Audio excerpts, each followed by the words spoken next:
നമ്മുടെ ഷെഫ് പിള്ളയുടെ fish നിർവ്വാണ just ഞാനൊന്ന് ട്രൈ ചെയ്ത് നോക്കിയിട്ടാ.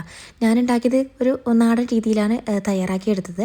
അപ്പോൾ നമ്മുടെ മീൻ കൂട്ടിനെ ഇതുപോലെ അങ്ങ് കുളിപ്പിച്ചങ്ങ് എടുത്തേക്കണം കേട്ടോ. ഇഷ്ടമുള്ള മസാലയിൽ അത് മാരിനേറ്റ് ചെയ്ത് വെക്കാം. പിന്നെ അതിലേക്കുള്ള ആ ഒരു മസാലയൊക്കെ നല്ലോണം വഴറ്റിയെടുത്ത് നേരെ ആ മീനൊക്കെ ഒന്ന് ഫ്രൈ ചെയ്തെടുക്കുക. ഫ്രൈ ചെയ്തതിന് ശേഷം ആ ഒരു മീനിലോട്ട് ആ ഒരു മസാലയൊക്കെ ഒന്ന് തേച്ച് പിടിപ്പിച്ച് നമ്മൾ തേങ്ങാപ്പാലിൽ തിന്നാൽ ജസ്റ്റ് ഒന്ന് വറ്റിച്ചെടുക്കുകയാണ് ഈ ഒരു എന്താ പറയുക ഈ ഒരു മീൻ ചെയ്തെടുക്കുന്നത് കേട്ടോ.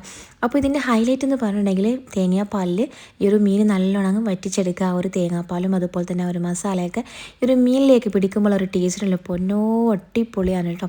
അപ്പോൾ എന്തായാലും ഒന്ന് ട്രൈ ചെയ്ത് നോക്കണേ. അപ്പോൾ ഇതിലേക്ക് ഞാൻ ജസ്റ്റ് ചെറിയ അറ്റകുറ്റപ്പണികളൊക്കെ ചെയ്തെടുത്തിട്ടുണ്ടായിരുന്നു. കുറച്ച് എന്താ പറയുക ഇരുമ്പമ്പുള്ളി പിന്നെ മാങ്ങ ഒക്കെ ഇട്ടെടുത്തിട്ടാണ് ഞാനിത് ഉണ്ടാക്കിയെടുത്തിട്ട് അടിപൊളി ടേസ്റ്റാണ് കേട്ടോ. അപ്പോൾ ഇതിൻ്റെ ഫുൾ വീഡിയോ താഴെ കാണുന്ന പ്ലേ ബട്ടണിൽ ക്ലിക്ക് ചെയ്താൽ മതി.